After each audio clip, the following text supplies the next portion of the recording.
I've got my first comment, and that's a fantastic idea, so let's try to move to Spain. I moved to Spain 4 years ago, so it will be a bit old edition, but it was quite fun. Okay, so before the final move, I tried to live in Spain and Barcelona already for a bit, like for 3 months. I found this Workaway Job, a hostel, super far away from the city center and from everything. They gave me a bed and 300 a month. How was it? I was working there for a couple of months and then came back home. And while I had these hostel jobs, I also joined a Russian-speaking club and just in general like expats thing, and it helped me a lot in the future. So I went back home to Moldova and I was thinking a lot. I'm like, I want to move, but I have nothing. I don't know how to do it. And in some moment, something in my brain clicked and just said, just do it. Don't you worry. Life will take care about you. I moved to Barcelona with 500 euros in my pocket, no savings, no job, no friends there. Like, it's not a typical situation. Usually have something, like, or have savings, or friends, or relatives, or whatever.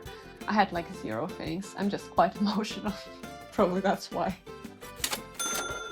So I texted to like all people that I knew in Barcelona in that moment after this like a couple of months there, and I asked do they have any like rooms available or something what could help me even like theoretically. And one friend of mine told me that he has a room that will be free and available like very soon, like in the apartment where he is living. And I was thinking, that's a sign, I just need to go. So I got my ticket. The room was 450 euros in that moment and the deposit was 550. Like, I was pretty lucky that I didn't need to look for apartments anywhere, like, you know, I didn't need to look on Idealista or somewhere. I looked, but finally found it through a friend. I think that's the best if you can find something through people. Just talk about your things, ask about everything, talk about what you're looking for. I got lucky, I found a place through friends, but how do people usually do this? How they find rooms, apartments, penthouses? First, Idealista. It is the most popular platform here, so basically everyone who wants to move to Barcelona first of all looks there. 2. Photo home. This one is great if you're moving from another country and you still haven't figured out if you want to stay long term or just a couple of months. It's cheaper than Airbnb and a bit more expensive than Idealista. 3. Facebook groups. I wouldn't trust so much to Facebook groups. Sometimes they can help, but there are many situations when there are like so many scams there. So basically, 4, it's your friends, people who you know, people who you meet in the bar, like everyone. Probably someone will help you. You never know, just ask, talk about this, and something will happen, okay? And of course, real estate. If you're coming with some savings, probably that's a really good idea. And please, whatever you do, ask for some written notes and contracts or like all these like official things, or as minimum like something written. It's really important because I still didn't get my deposit from the first place where I used to live, from that room that I was explaining about.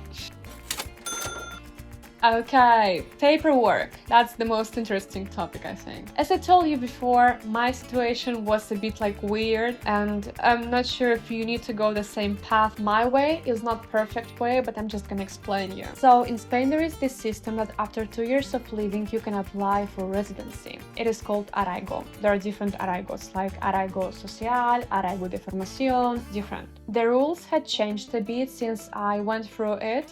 I know that they have different names and a bit different conditions, but it's still kind of like very similar thing. So if you're thinking about this option, I really advise you to talk to the lawyer because they know the actual information and it was changing quite a lot like recently. So for example, I applied for arraigo de formación, and it's like a residency where you need to apply for the course that is approved by government. You need to prove that you were living in Spain for 2 years, and that's very important, very important. Doesn't matter what you're going to do. The first thing that you need to do, please do your Empadronamiento. It's like registration. So basically you need to find a place, right? and to register there, but to show, to prove that you're living there. Later, it will help you a lot. And also, when you have this Empadronamiento, you can apply, for example, for health insurance, like the free one, and you can use it. You can go there, you can go to an emergency, you can do whatever you want. But there are many other options. I'm gonna tell you just a little bit about some of them, but honestly, I really advise you to pay to a lawyer. Like some of them are like 30 euros, like 50 euros for the first consultation, and it's more than enough to understand the entire situation and what can you do. Pareja de hecho. That's a civil partnership. If, for example, your partner is an EU citizen, you register your relationship officially. It's not like a marriage, it's just like co-living thing. And you get a 5-year residency card, if I'm not mistaken, and you can apply and do everything right here in Spain. Digital nomad visa. If you work remotely and earn around 3,000 euros a month, this option can be good for you. Relatively new, but quite controversial. I know people who applied and they're struggling a bit because it costs a lot. And then student visa. If you want to study, that's quite a good option for you, and now you can work up to 30 hours a week on it, if I'm not mistaken. That's a new rule, so that's actually really good. Okay, money and survival. I'm gonna repeat you 100 times, don't do what I've done. It's probably not the best decision.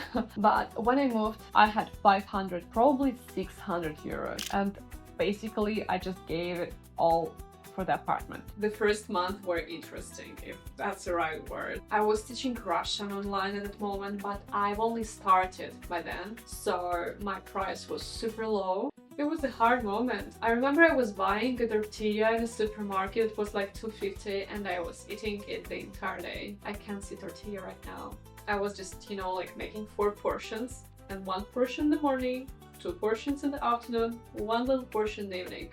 That was it. But then random job at events started to appear thanks to my beautiful friend. Yeah, I was just working there, everywhere. Like everywhere where I could work, I was working. I was working as a kangaroo, like nanny. I was working like with my students. I was working in different events and etc. This was first half a year, I think. And before this, I used to work in marketing a lot and in other different areas. So step by step, during this half a year, I started to build kind of my connections again. And I came back to social media. I started to work in social media. My life started to be better. I started to earn more money. It became easier. But when you have no other option and you need to pay your bills and everything, you will find money. I don't know how, you always find them. So if you're moving and you don't have a proper job, or you don't know what you want to do, or you can't move your job from your country to this country, because before, for example, I used to write in Russian a lot, right? And I couldn't move this job. It just didn't make any sense. In this case, you still have many different options. You just need to look a bit wider, I think. Like, for example, not too long time ago, I was talking to a friend. She doesn't have a proper job at the moment, and she just moved recently to another country. And she told me that she was doing like stylization of apartments for the shooting, so later people can rent it out. It's a fun job to do. And I was really impressed. I'm like, that's so much fun. And so that's how it works. Step by step, you start finding different ways. Just please always believe in yourself. I know that there are different moments, and in some moments you're just like, oh my god, that's all, it's disaster. And I had many situations when I was just laying in bed and I was crying, and I was talking a lot to my mom. I'm like, Mom, I love this country, I want to live here, but it's so complicated. It's just like nothing is working out. I'm talking about this and I feel that I'm starting crying because it was really hard moment. But then everything starts to work. Yeah, it just takes time. Always please be patient to yourself, be patient to the world, because everything takes time. And I think that's the hardest thing that everyone needs to realize about life in general, not only about like moving to another country. Everything takes time, and we always want things right now. We want to have the best job right now, we want to have the best apartment right now, we want to have lots of cool friends right now, we want this right now, but it never works like this. Like sometimes it works like this, sometimes it works, but mostly you need to do different things and then it works. Okay, I have a funny story to tell you, like in between. When I used to work in hostel for this 1.5 months, there was a guy who was living there for probably a couple of weeks. He was a really weird guy. The funny thing is, that I was explaining that I used to work as a journalist and like in advertising and marketing, blah blah blah blah blah. And one day he comes to me and tells, "You want to go to a Spanish TV show? I have a friend and he is like a host in this TV show and you can go there if you want." And you imagine this like funny guy is talking to me about this. But I'm very excited. In that moment I was like saying yes to everything basically. And now I'm like, yeah, I want. But inside I feel like, oh my god. Or it will be super fun or probably I will not come back, you know. I shared my location to 2 friends of mine and I told them, if I'm not gonna answer your reply in like 1 hour, just please call to police and tell to everyone that like that's all. And it was like a bit complicated how I came there to that spot, but then it was a real TV show. It was super fun. I loved it. It was so cool and like, you know, I had many events like this, many situations like this when something weird comes out to be something fun. The funniest thing, after a couple of years I started to live right near this TV show spot, like 3 minutes away. So, c'est la vie. And every time I walk past, I'm thinking about this random moment and about how fun is our life. Привет-привет, это шоу Даша пробует, и я пробую все то, что, возможно, когда-то хотели попробовать вы. И в этот раз я пробую переехать в Испанию. Уже надолго, окончательно. Я на данный момент тут уже 2 недели, поэтому сейчас мы вместе с вами задуем свечку и лазаньи из супермаркета.